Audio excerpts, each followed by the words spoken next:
What's up, guys? I'm back with another movie review. This one's from Code Red. It's always one of my favorite labels.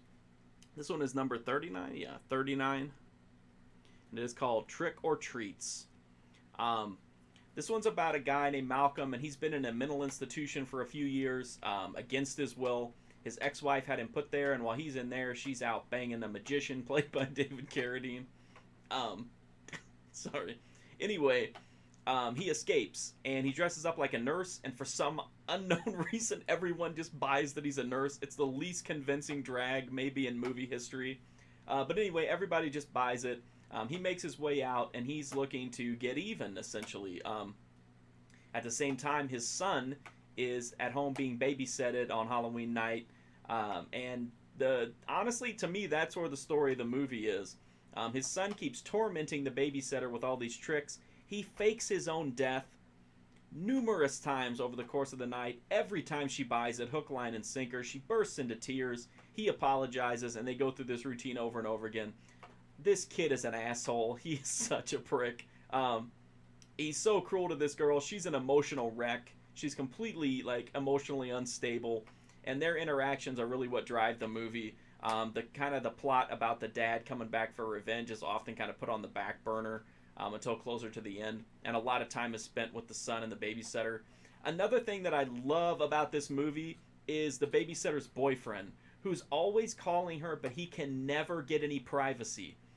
He's always being, watched and creeped on and interrupted on the phone. I thought that was such a cool, ridiculous thing that happens. I know most people would be like, who gives a shit? But I don't know. For some reason, I love that the guy could never get any phone privacy. Anyway, it doesn't have a lot of nudity. It's got one topless scene. But this is another thing that I really liked, and most people would be like, who cares? But the topless scene is while she's in the shower and she's talking on a corded telephone. I love that. I thought that was so funny. It has a little bit of blood, but not very much. Most of the real bloody stuff is tricks set up by the son, which really shouldn't matter because it's all fake, right? But it just doesn't seem as potent when it's fake in the story as well. It is kind of follows kind of a slasher routine, but it doesn't have very much blood. It doesn't have a very high amount of victims. But it definitely has a creepy horror vibe to it. Just don't expect it to be super gory or sleazy. Let's just talk about the disc, okay? Code Red put it out on Blu-ray. It's got a brand new HD master from the original negatives, audio commentary tracks, an audio interview with Steve Railsback, and then there's the Katarina's Bucket List mode, which has Katarina doing whatever, reading IMDb trivia, whatever. Some people hate those segments. I don't mind them too much, but I don't really like to watch them.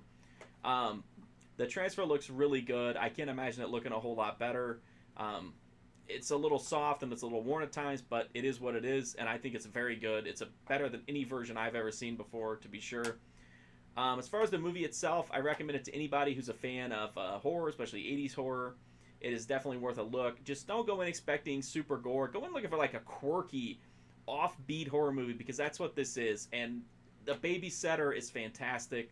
I love to see her get tortured. I love to see her break down into tears repeatedly. I love that her boyfriend can't get any phone privacy. Those were my favorite parts of this movie. But even if you're just in it for the traditional horror and jump scares, they're here. The Blu-ray is really good. I think it's a limited edition. Go to Screen Archives, I think, has this one. Go to screenarchives.com. If you can't find it there, check codereddvd.com. It's number 39. Again, in case you missed that, that's Trick or Treats. If you like this review, check out my website. I got tons more Code Red reviews there. I've got hundreds of other movie reviews, new ones every single day, 7 days a week.